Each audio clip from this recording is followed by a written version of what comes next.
Swayam Prabha. Digital India. Educated India.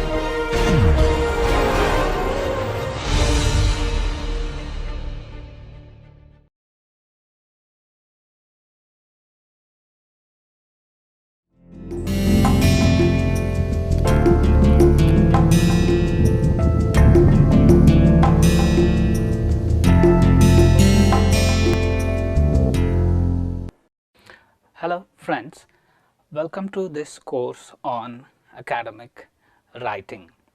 So in this class we will look at why we need to focus on academic skills, academic writing skills, and also I will briefly outline the course contents, and then we will move on to define academic writing. We will look at its characteristics, comparing it with other forms of writing. So this will help us understand several aspects which we will look at during the forthcoming lectures. So in a survey, it was observed that writing skills are very important for success in higher education. However, the same survey also indicated that most students often lack these skills. Not just in academics, when students go out at workplace, then also these skills are very important for success.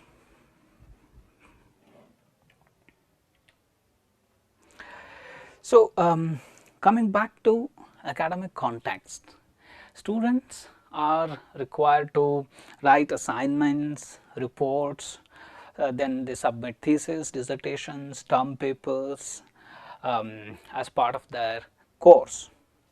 Also, international exams like IELTS, GRE and other things which students aspiring to study abroad take have a writing task. So in all these contexts, usually students are expected to do two important things. One, they read, but they just don't read simply, they read critically, they analyze what they read so that it forms basis for their writing, and then when they write, they are expected to develop a coherent piece of text adopting a particular perspective, particular theoretical framework or a particular outlook after considering, exploring possible options. So they just don't write, they write a coherent and a neatly structured text. So the next question is, so in order to write so effectively, if a student has, say, adequate knowledge of language, that is grammar and vocabulary, is that enough? In fact, some people, when they say writing skills, they focus exclusively on these language aspects, but as we are going to see in the next lectures, these are just one of the prerequisite things.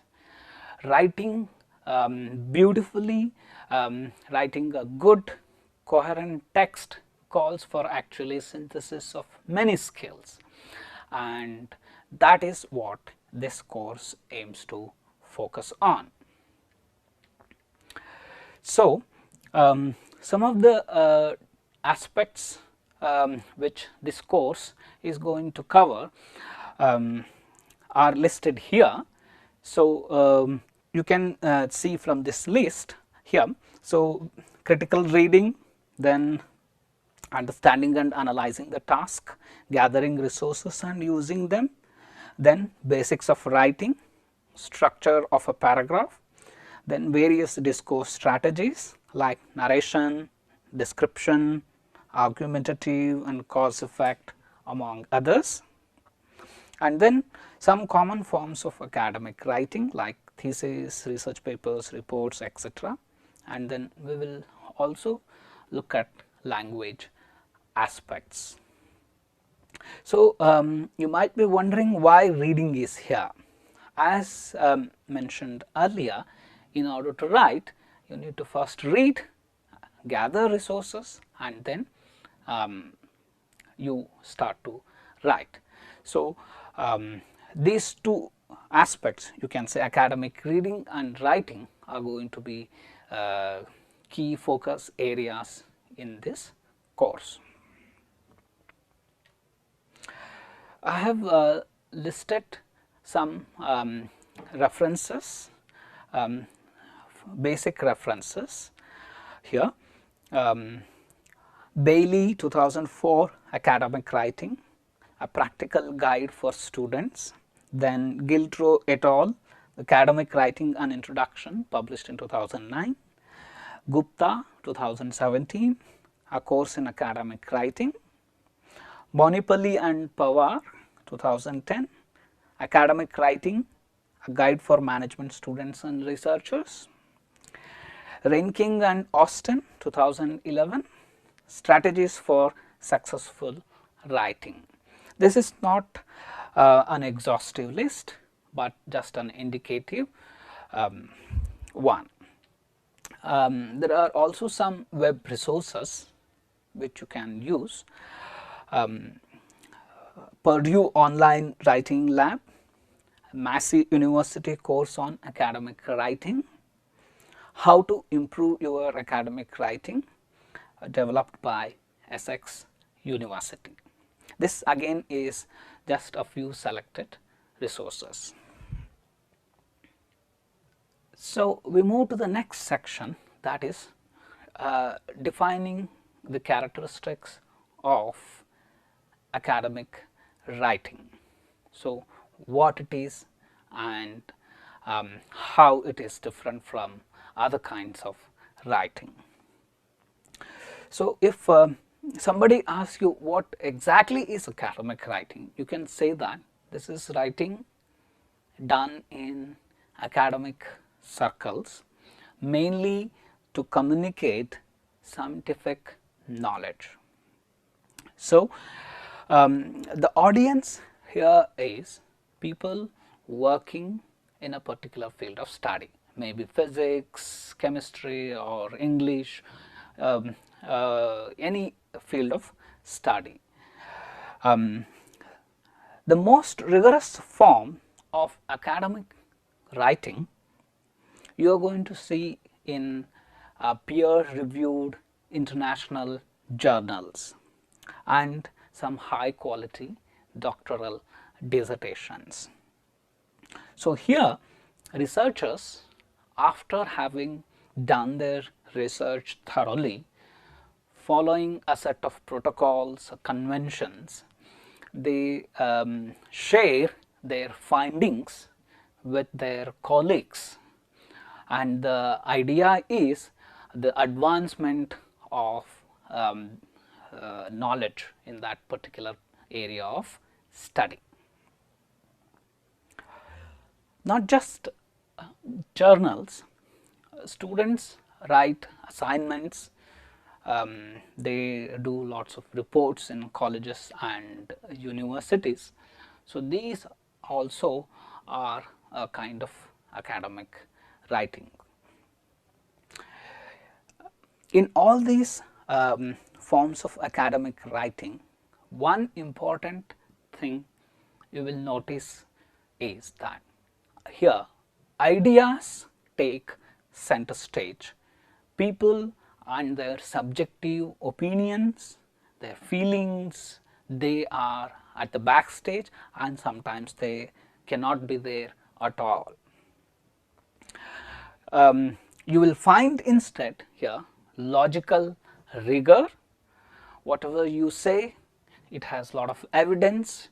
You cite previous studies to support it. So, that is, we can say it's logical rigor. Then language used is formal, technical vocabulary from the field is used, not just informal language, colloquial kind of language which you can usually find in spoken context or informal context. And then there are also some universally accepted conventions. So, you have conducted a research, say you have got some result, but how you present it, there again you have to follow some conventions. And again, each journal may have its own specific convention, but there are some generally accepted things. We are going to see these things in the following lectures.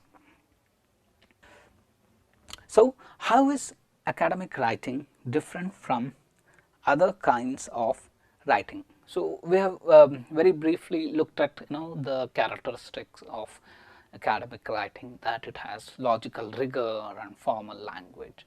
So, these things become clear when we compare forms of academic writing with those we find in other contexts. For example, let us look at journalistic writing.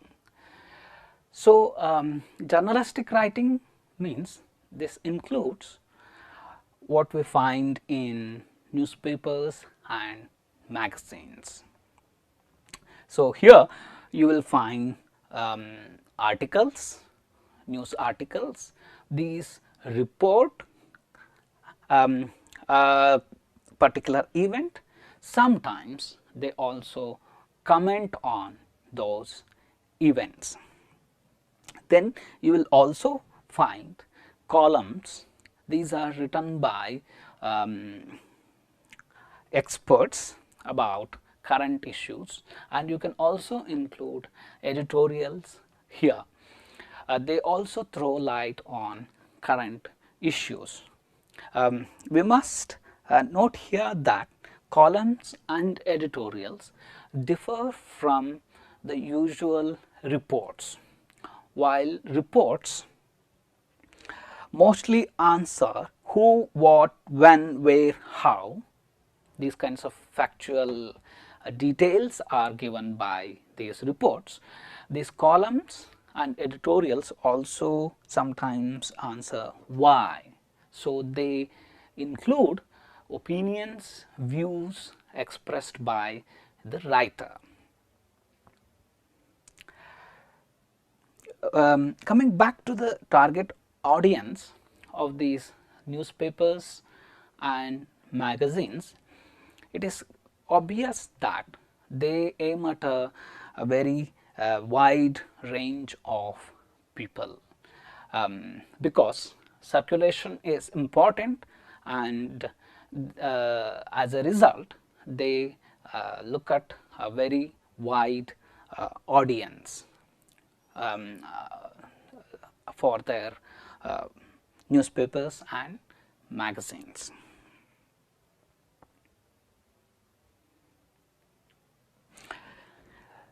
So, what are the characteristics of journalistic writing? These are, usually you can say that in journalistic writing, the style is crisp and attention grabbing, because people usually do not have a lot of time to go through these articles and read them in detail. Also, readers have a wide variety of options before them. So, these articles, their idea is you should make the reader get interested in a particular article very quickly, so that the reader does not move to other options or just simply does not leave it in the middle. So, they try to grab attention as quickly as possible and sustain it. So, we can say that they follow an audience centered approach. So, what does this include? So, one important feature is short essays and paragraphs. You can see that most of reports, they have very short sentences, and when there are multiple paragraphs, there are very short paragraphs, because it is easier for a reader to navigate, it is easier for a reader to understand things quickly. Most often you will also come across very catchy headlines. Let us look at some examples. Raju beats Obama on web popularity charts. This appeared in Indian Express. When insurance is bad for your health. This appeared in the New York Times. The scent of a man. This appeared in the Economist. So, let us go back to the first one. So, Raju beats Obama on web popularity charts. Here, immediately this kind of arouses curiosity among readers. One would want to know who this Raju is and how Raju fares better than Obama. The exclamatory mark at the end also indicates there is some very interesting story behind this. So, when a reader comes across this headline, he or she would want to look at the detailed article to find more details. Similarly, the second one, when insurance is bad for your health. Our common sense tells us that insurance is good for our health. By saying that it is bad, it again makes one wonder what the matter is. Similarly, the last one, the scent of a man. So, by just looking at it, is it going to be about some fashion, or is it going to be something about a research, what it is. So, I would want to go into the article and find out what the scent of a man this is talking about. Another important aspect is you will come across several instances of very creative uses of language in these newspapers and magazines. They use words which are already in use in a completely different sense. Sometimes they create their own words, they use slangs. For example, let us look at this two examples. If you look at the first one, so you can see here, born Chikawa, Kerching Chika Ching. This appears in an article in the Economist, and the context here is talking about perfume users. So, immediately somebody would want to know what these words mean. Are these from English or from other languages?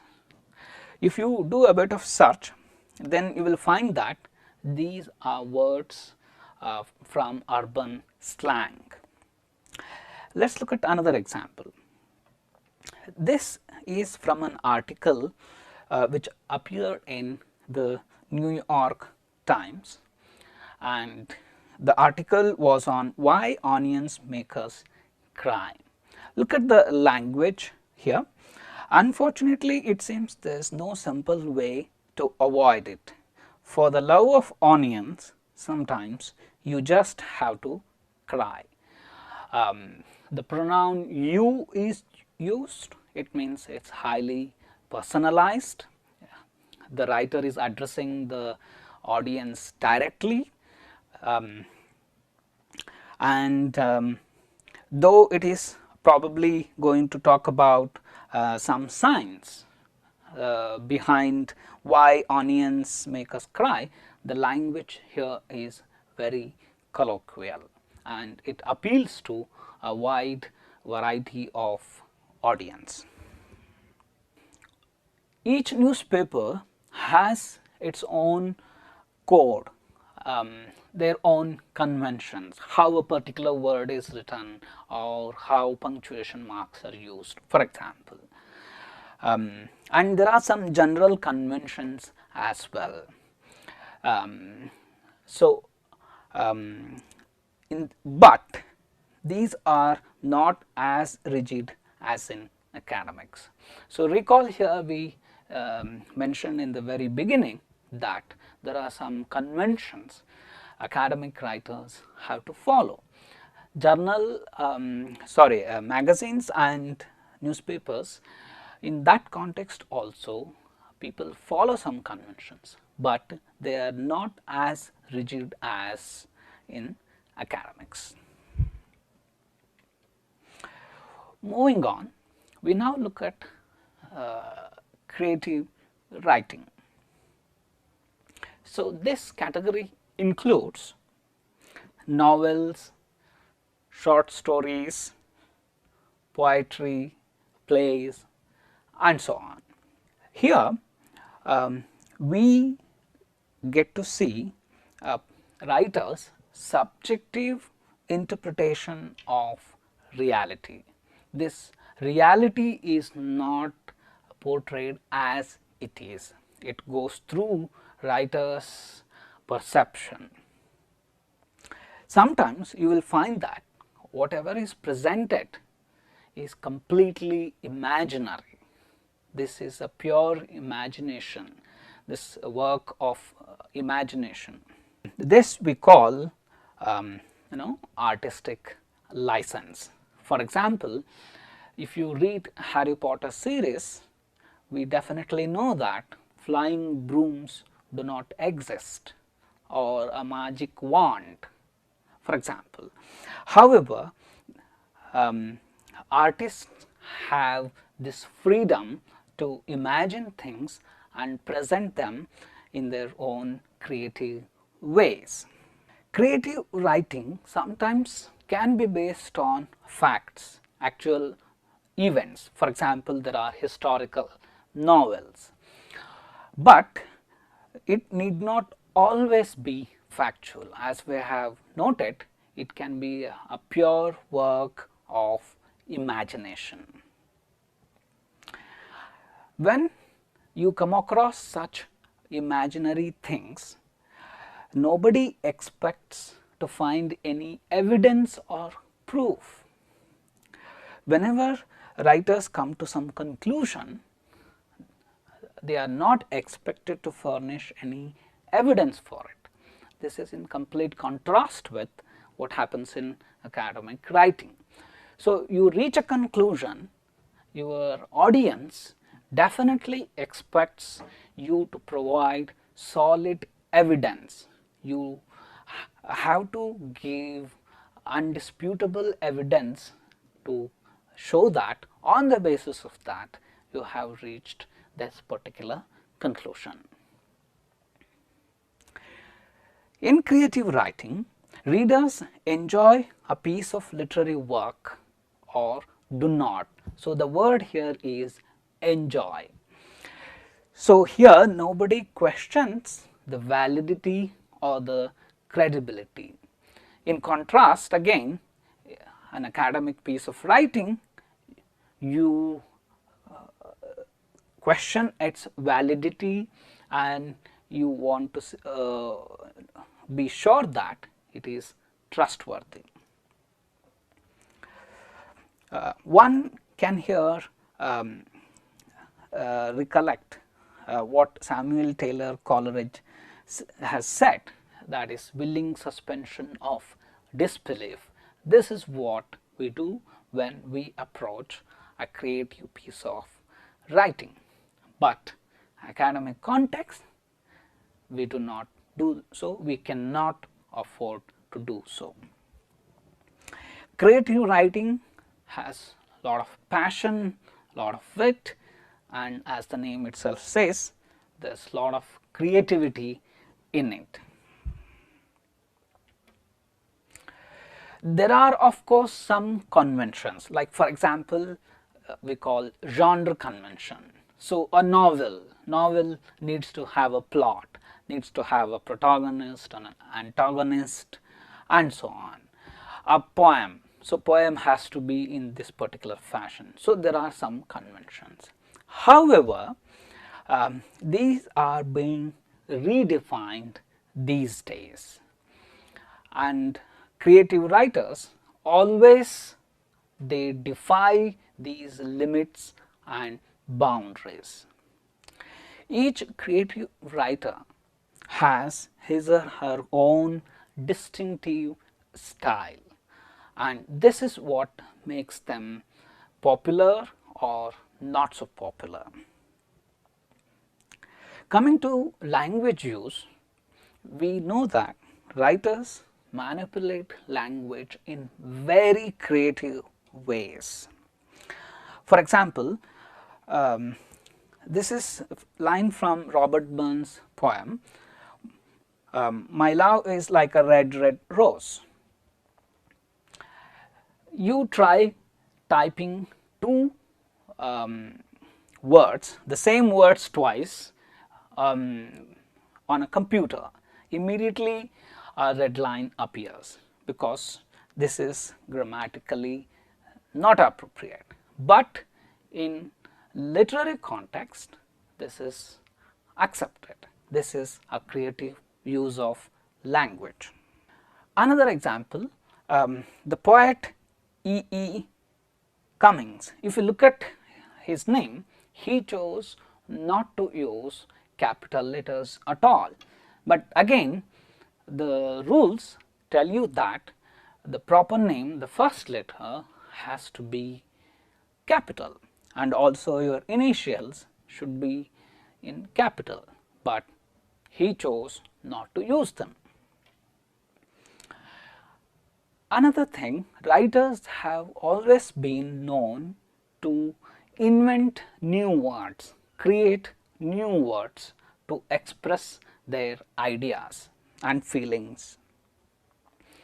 For example, Shakespeare created the word bedazzled in his play The Taming of the Shrew.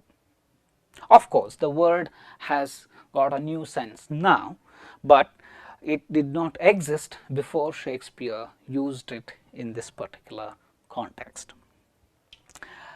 Nerd is quite a well-known word these days. However, it didn't exist before. This was first created by Dr. Seuss in his book for children, which was called If I Ran the Zoo. So, you will come across many such instances when you are reading a creative work. The question now is, can you create a new word in a similar fashion or use an already existing word in a completely new sense in academic context? Answer is yes, but your approach will be different. So, if you create a word, you have to justify why you are doing it. You need to provide theoretical background and rationale for doing so. But a creative writer does not need to. He or she just uses it, and then it may also become part of everyday language. But academic context, as I have already mentioned, the approach is different, and most often such words are restricted to one particular field of study.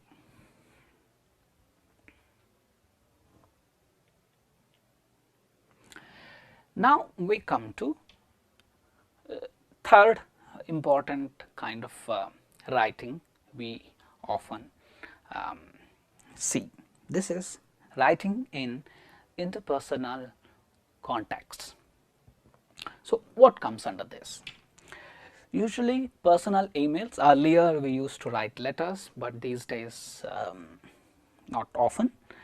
Then there are diary entries, then blogs, and then these days we have social media posts. So, what is the aim here? The aim here is to communicate your personal feelings, thoughts, or ideas. So, the key word here is personal. It includes your view about something, your opinion about something or about somebody. So, personal judgments. Then it could also be reflection on what you've done recently.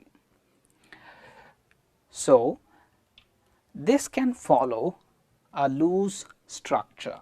There are no rigid conventions. For example, you are posting something on a social media. You can structure it to reflect your feelings, emotions. You need not follow how a paragraph is written, as we would do in an academic context. Also, you do not need to strictly adhere to rules of language like grammar, vocabulary, or punctuation. You can use incomplete sentences, you can use your own abbreviations, short forms, you can use slang, and also sometimes there is mutually agreed upon code, say between two close friends or within a friend circle. So, this part of the gang, you can use even that kind of language. These things you will definitely not see in academic context.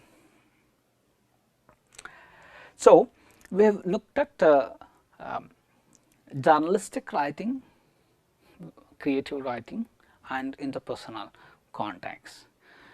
So, comparing academic writing with these three, it is clear that academic writing is more formal, it has a clear structure, and then there are some conventions to follow. Now, let us compare two texts to understand these differences in a much better way. Both the texts are on the same topic, that is why onions make us cry. Let us look at these texts. So, this is version 1. Inside the intact cells of an onion, a molecule called sulfonic acid precursor floats around the watery filler like a napping human in a lazy river. Also floating in that cytoplasm are little sacs called vacuoles containing a protein called allinase, which is like a little drill sergeant of the process. One has not seen the other, but if you damage the cells, they can now meet and make these reactions, said Marcin Golczak, a biochemist at Case Western Reserve and principal investigator of the latest study. The molecule and the protein fit together perfectly.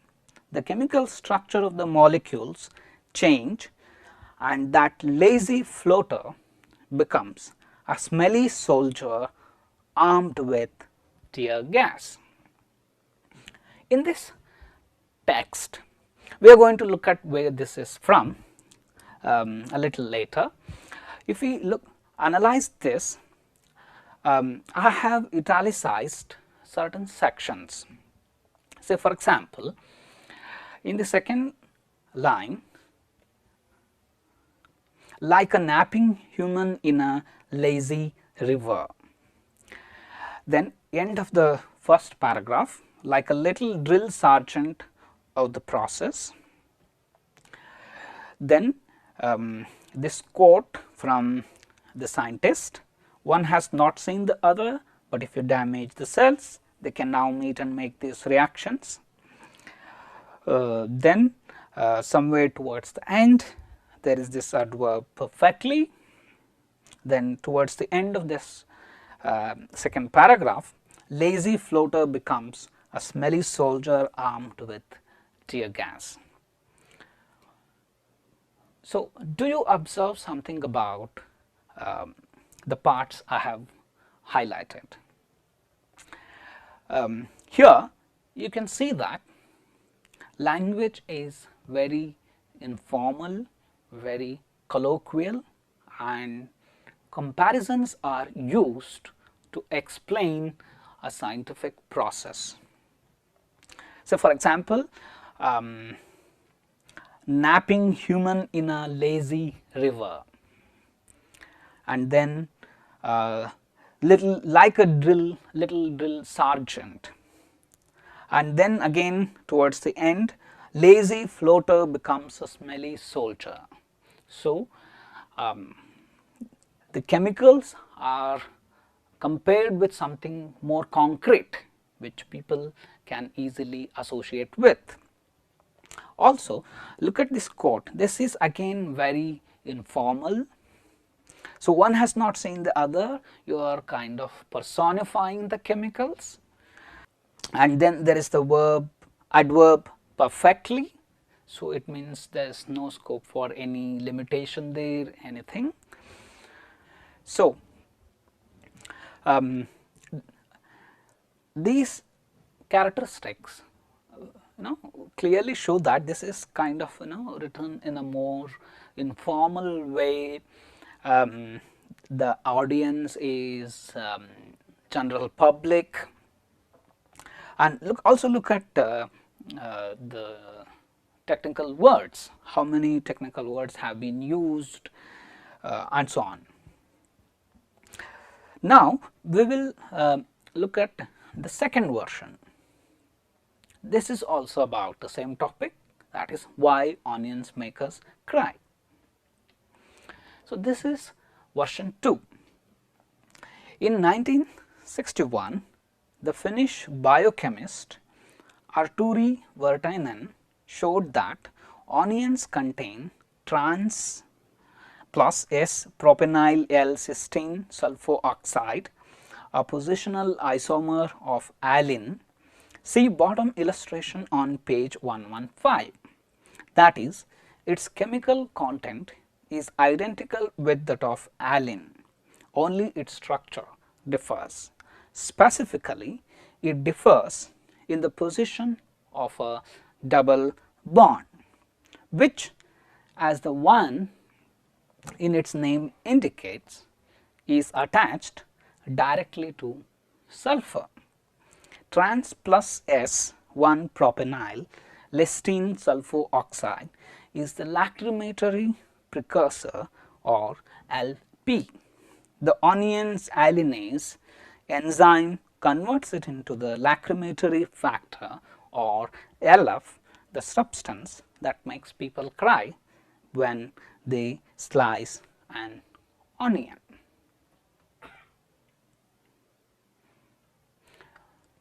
You will immediately notice that this text is very different from the first one.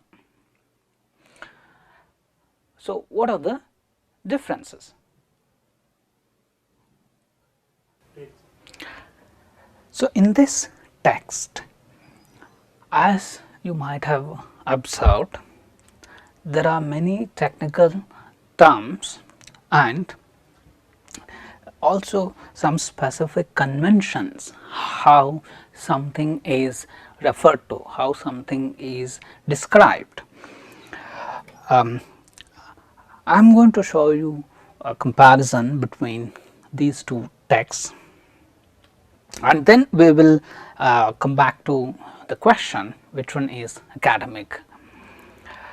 So, the first one, you might have observed that it has informal and colloquial language.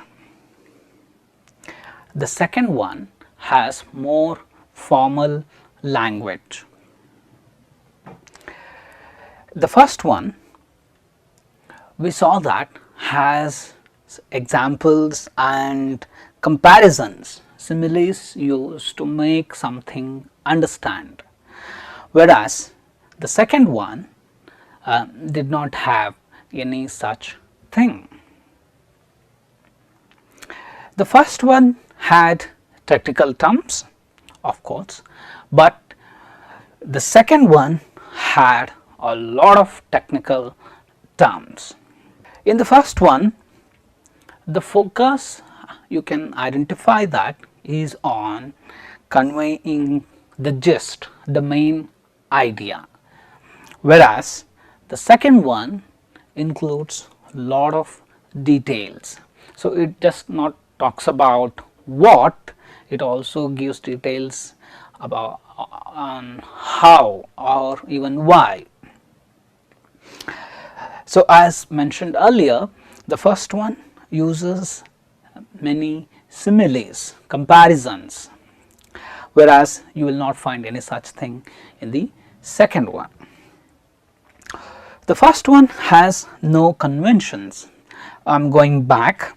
So, you can see here this is a plain text, except that there is a quote and it is in inverted commas, whereas if you look at the second one, you will see here lots of academic conventions being followed.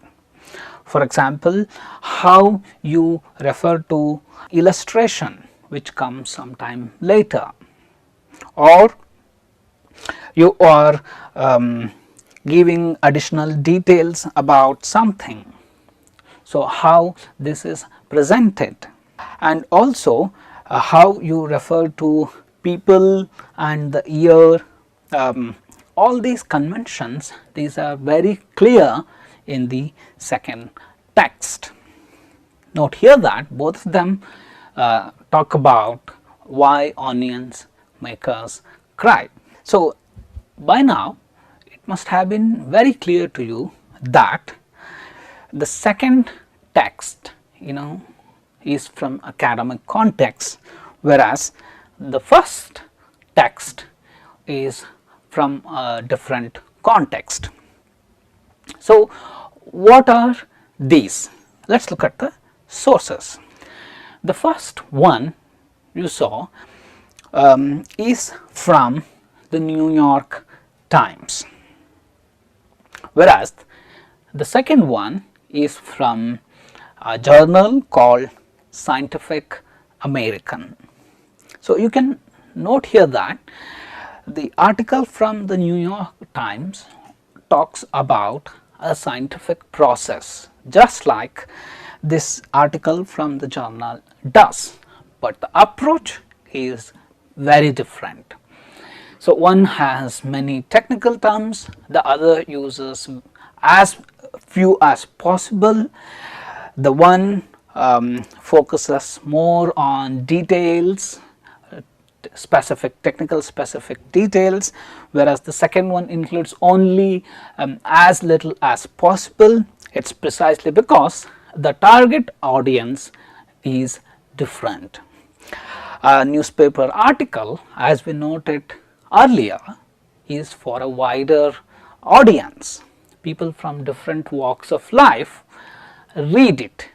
Therefore, the article must be easily comprehensible.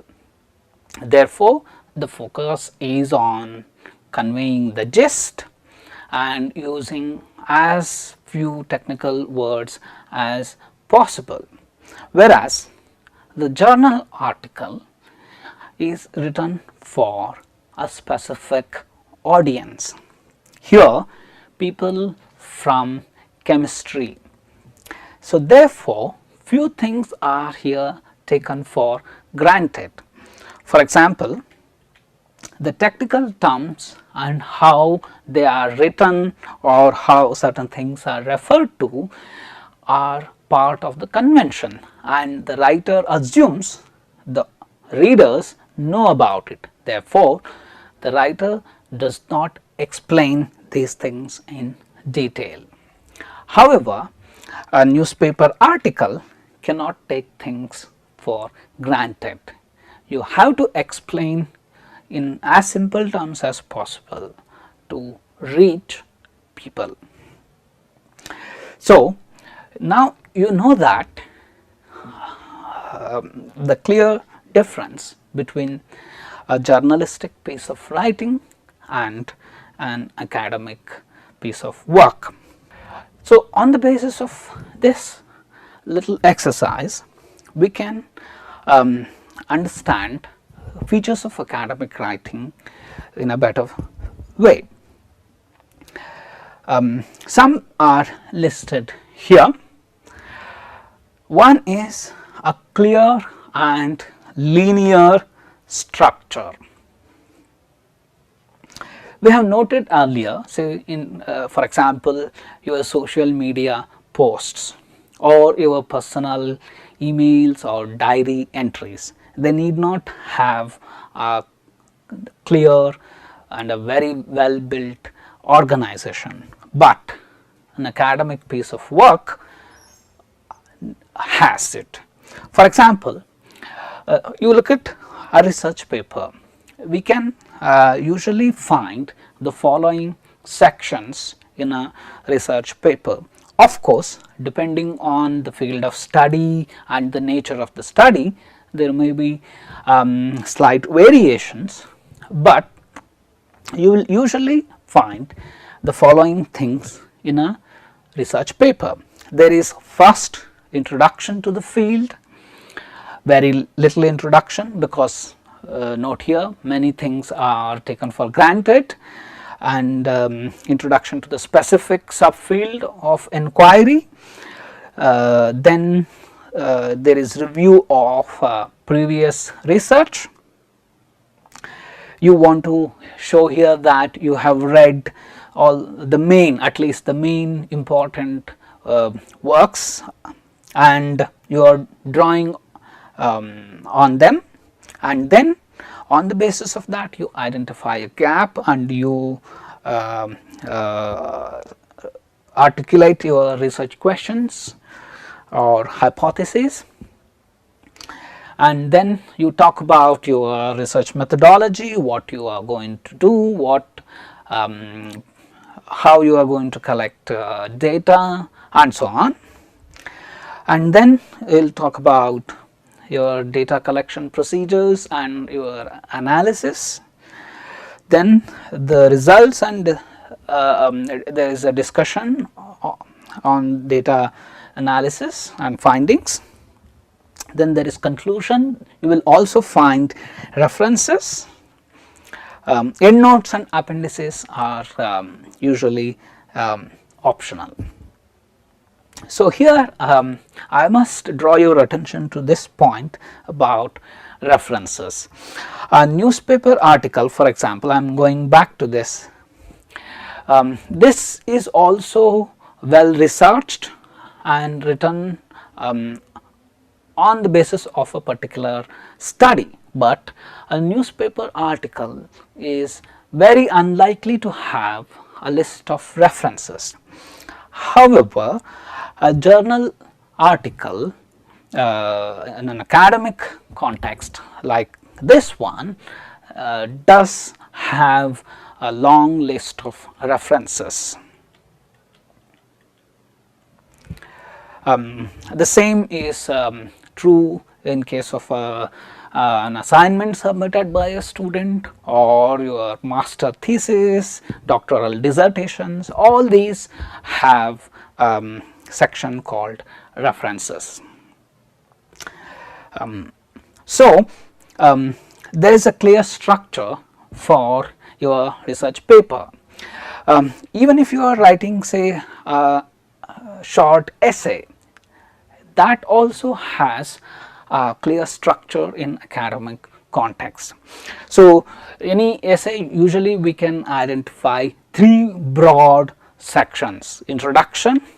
So, here you introduce the topic, or you make your position clear on a particular issue, and then comes body, where you present your arguments, or you give details, or you classify things depending on the nature of the assignment.